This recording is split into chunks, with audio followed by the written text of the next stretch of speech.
Pada suatu ketika, di sebuah desa yang jauh sekali, hiduplah sepasang orang tua.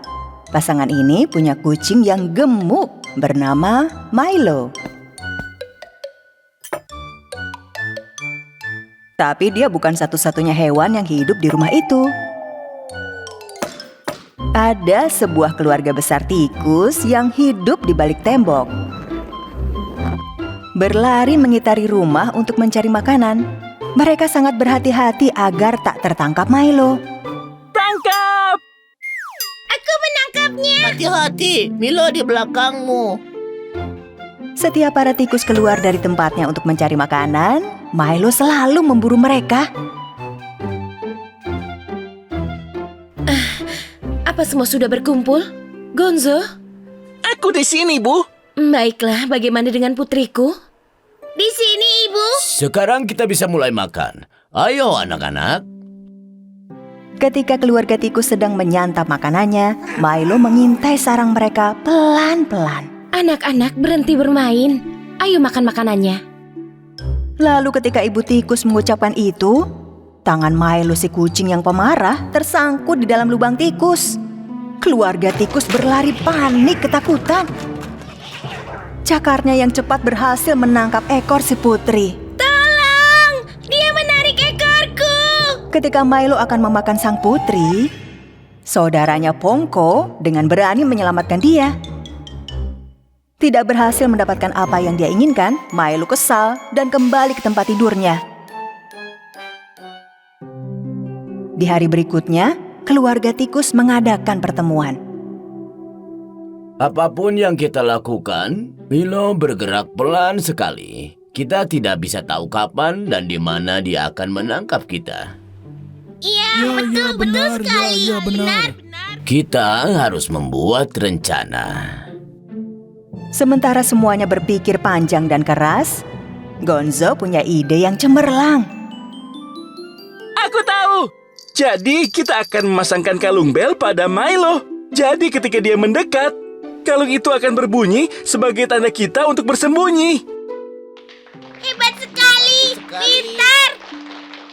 Aku suka sekali dengan idenya Gonzo. Tapi tikus yang mana yang berani memakaikan kalung bel di leher kucing itu? Aku tidak bisa. Aku juga tidak berani. Baiklah, aku yang melakukannya. Gonzo, itu sangat berbahaya, Nak. Aku punya rencana. Keesokan malamnya, ayah tikus diam-diam memperhatikan Milo si kucing saat Milo melakukan kegiatannya. Ketika kucing tertidur, ayah tikus memberikan tanda untuk menjalani rencana mereka. Pertama, salah satu tikus menutup tutup panci yang ada di atas kompor agar Milo tidak terbangun oleh bau makanan. Kemudian, dua tikus lainnya menyumbat telinga kucing dengan spons kecil agar Milo tidak terbangun dari suara kalung bel. Dan akhirnya, ayah, ibu, dan saudara tikus itu dengan hati-hati memegangi Gonzo dengan seutas benang dan menurunkannya perlahan ke arah kepala Milo. Gonzo dengan hati-hati menyelipkan kalung bel di leher Milo tanpa disadari Milo. Ketika rencana itu selesai, keluarga tikus segera kembali ke rumah mereka.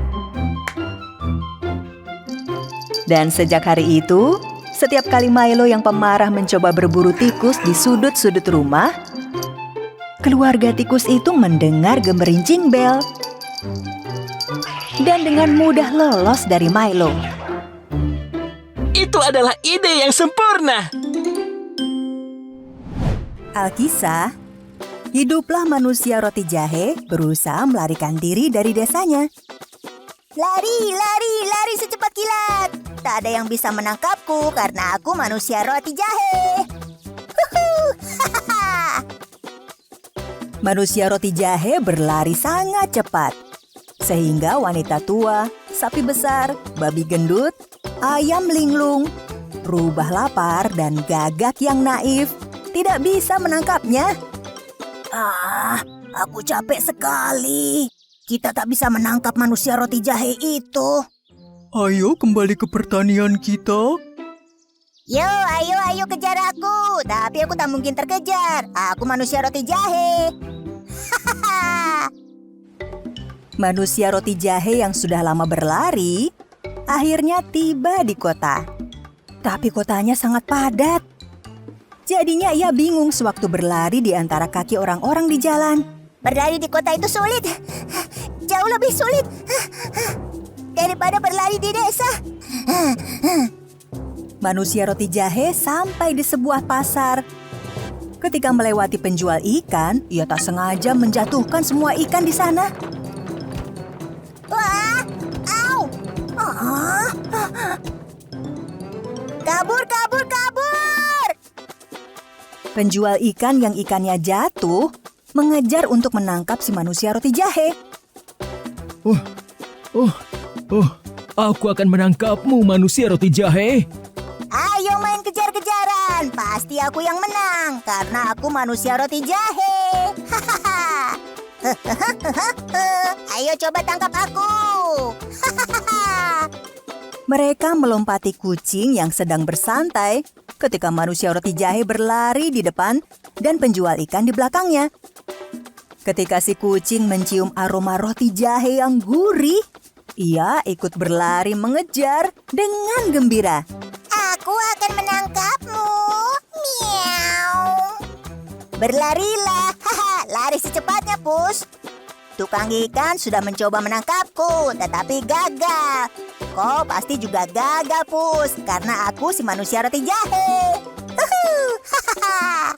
Ketika penjual ikan dan kucing mengejar manusia roti jahe, seekor anjing memperhatikan saat mereka lewat. Gup, gup. Roti jahe kelihatannya yang paling enak lagi. Guguk, jangan lari, aku akan menangkapmu. Manusia roti jahe menyadari kalau si anjing mengejarnya. Ayo, berlarilah secepat kilat, Guguk. Si tukang ikan dan kucing galak sudah berusaha menangkapku. Tetapi semuanya gagal. Kamu juga pasti gagal. Hahaha, karena aku adalah manusia roti jahe. Hahaha. Ketika manusia roti jahe dikejar penjual ikan, kucing pemarah dan anjing besar berlarian di jalanan kota. Seekor tikus yang sedang menggerogoti keju di sebuah gang melihat mereka. Aku mencium bau harum roti jahe. Siapa peduli dengan keju?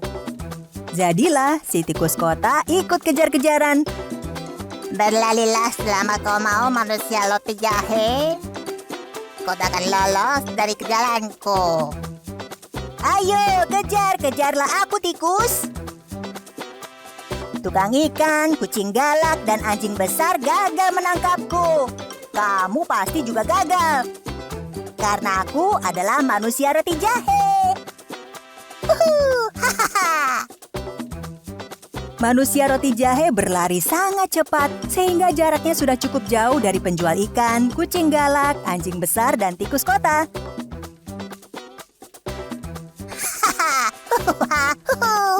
Aku adalah kue terpandai dan terlincah di dunia. Ya, saudara-saudara, tak ada yang bisa menangkapku. Karena aku adalah manusia roti jahe. Manusia roti jahe jatuh ke selokan karena tidak memperhatikan penutup selokan saat berlari.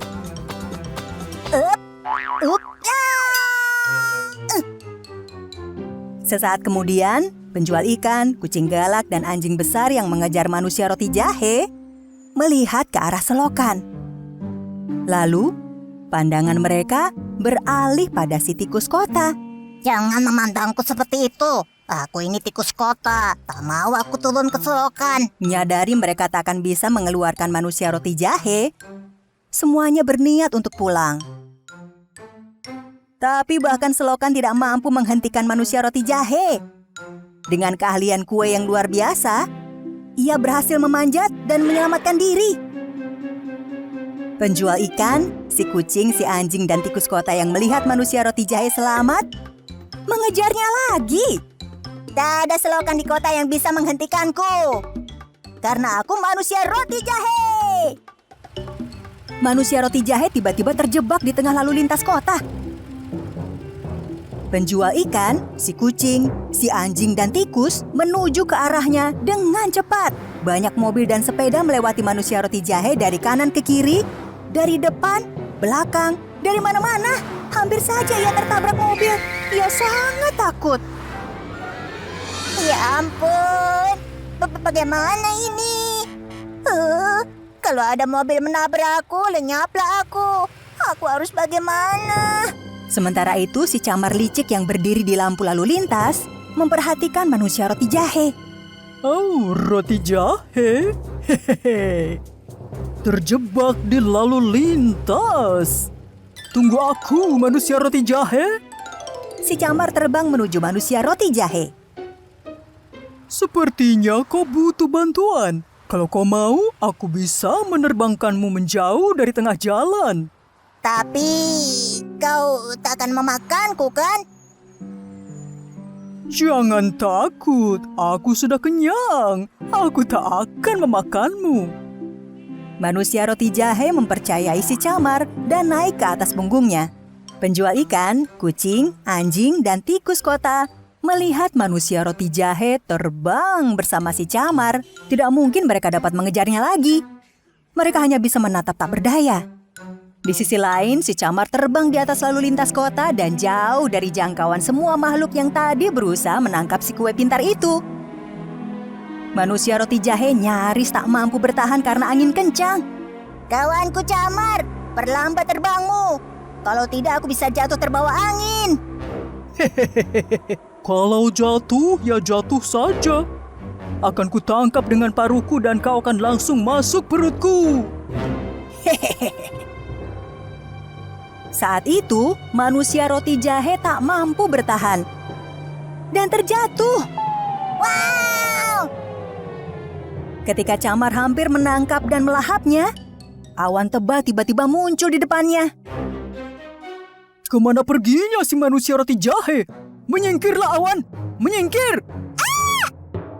Manusia roti jahe beruntung karena terjatuh di awan yang empuk. Lalu ia melompat dari awan ke awan seperti menuruni tangga dan mencapai daratan. Tak sekalipun ia mendongak ke atas. Begitu ia mendarat, ia melompat dari awan ke awan lalu segera berlari. Yo, ayo, lari! Secepat kilat! Tukang ikan, kucing, anjing, tikus kota, dan camar gagal menangkapku. Tak ada yang bisa menangkapku, karena aku manusia roti jahe. Untungnya aku ini kue jagoan. Manusia roti jahe masih tetap berlari. Jika suatu hari kau melihat manusia roti jahe berlari di antara kakimu, tak usah mencoba mengejarnya. Karena ia adalah manusia roti jahe dan tak seorang pun mampu menangkapnya. Jauh sekali aku berlari. Masih lari. Terus berlari. Suatu hari, seekor tikus yang tinggal di kota mengunjungi temannya. Temannya telah lama meninggalkan kota dan mulai hidup di desa. Setelah perjalanan panjang, tikus kota akhirnya tiba di dekat desa tempat temannya tinggal. Tempat ini bau sekali. Bagaimana dia bisa tinggal di sini? Setelah perjalanan panjang dan melelahkan, tikus kota akhirnya tiba di ladang temannya. Tikus desa membuat rumahnya di bawah tanah dan tinggal di sana. Bagaimana temanku bisa tinggal di lingkungan yang buruk ini? Aku tak habis pikir. Tikus kota mengetuk pintu. Tikus desa membuka pintu. Dia sangat kaget sekaligus sangat senang melihat temannya. Selamat datang, teman. Apa yang membawamu keluar kota ini? Aku bosan dengan kehidupan kota. Aku berniat datang dan melihatmu dan caramu hidup sekarang. Tetapi kulihat kau tidak terlalu bahagia. Kata siapa? Mari masuk dan akan kusiapkan makanan. Mereka berdua masuk. Tikus kota kagum melihat bagian dalam rumah temannya karena tikus desa tinggal di lubang kecil, gelap, dan sedikit udara. Rumahmu gelap dan kecil sekali. Bagaimana kau bisa tinggal di sini? Tikus desa telah menyiapkan sesuatu untuk dimakan temannya. Di atas meja ada sepotong keju, selada, wortel, dan tongkol jagung. Ayo teman, makanlah makanan ini. Tikus kota melihat semua sajian yang ada di meja dan berkata, Kau sebut ini pesta? Di tempat kita yang dulu, tikus tak akan berpaling dan berpikir 2 kali pada jenis makanan ini. Kita punya kue, pastry, berbagai jenis kue dan daging. Kau bisa temukan apapun yang kau inginkan di kota. Setelah tikus kota menghabiskan makanannya, mereka mulai berjalan mengelilingi desa tempat tinggal tikus desa. Tikus kota tidak suka tempat tinggalnya tikus desa. Jenis tempat ini bukanlah tempat yang kusukai. Ini sangat kotor dan membosankan. Kau harus mengunjungi tempat tinggalku suatu hari nanti. Aku akan membawamu berkeliling kota. Aku yakin kau tak akan kembali lagi ke sini. Pagi berikutnya, kedua teman itu berpamitan. Tak lama setelah mereka berpisah, tikus desa memutuskan untuk mengunjungi temannya di kota. Dan dia pun memulai perjalanannya. Setelah perjalanan panjang, dia tiba di kota. Tikus desa tiba di rumah temannya sesuai petunjuk dari temannya itu. Tikus kota tinggal di sebuah apartemen. Tikus desa kaget saat melihat tempat tinggal temannya. Rumah besar ini milikmu? Tidak juga. Aku berbagi rumah ini dengan pemilik rumah. Aku sangat lapar. Tunjukkan kepadaku pesta makanan yang kau bicarakan. Tikus kota memasuki dapur, membuka pintu kulkas, lalu mengambil keju, daging, dan berbagai jenis sayur dan buah. Dia menaruhnya di meja. Dan ketika mulai makan, mereka mendengar kucing mengeong. Tikus kota melompat sambil berkata, Oh tidak, kucing rumah ini mendengar kita berbicara. Kita harus sembunyi. Ikuti aku. Kedua tikus memasuki sebuah lubang di dinding dan melarikan diri. Sambil terengah-engah, tikus desa bertanya, Kau tinggal di rumah yang sama dengan seekor kucing. Bukankah itu berbahaya? Memang, tetapi inilah harga yang harus kubayar jika ingin hidup dalam kemewahan dan kekayaan.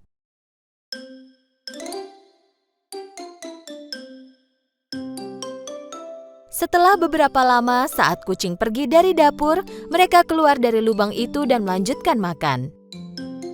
Tak lama kemudian, mereka mendengar pintu depan terbuka dan tikus kota panik.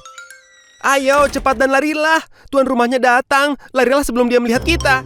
Tikus itu berlari ke lubang dan tikus desa bertanya lagi sambil terengah-engah. Kali ini, aku tak tahu kenapa kita berlari. Tuan rumah itu apa dia tidak tahu kau tinggal di sini? Tentu saja dia tidak tahu. Manusia sangatlah berbahaya. Bagaimana kau bisa tinggal di rumah seperti ini? Ya memang saat-saat seperti ini selalu ada, tetapi aku sangat bahagia tinggal seperti ini. Lihat, aku bisa makan apapun yang aku mau kapan saja. Sudah aman sekarang, ayo kita lanjutkan makan. Tikus desa keluar dari lubang, tetapi begitu dia keluar, dia berjalan ke arah pintu dan mulai mengeluh. Tidak, terima kasih Tuan. Aku tidak selera makan lagi. Ketakutan ini sudah cukup buatku. Aku pergi saja. Kau mau kemana? Aku akan pulang. Rumahku mungkin tidak kaya, tetapi aku hidup damai dengan kebebasanku. Aku lebih baik hidup tenang dan merasa bebas daripada hidup ketakutan setiap saat. Demikianlah tikus desa kembali ke gaya hidupnya yang miskin dan melanjutkan hidup dengan bahagia. Dan dia tak pernah kembali ke kota lagi.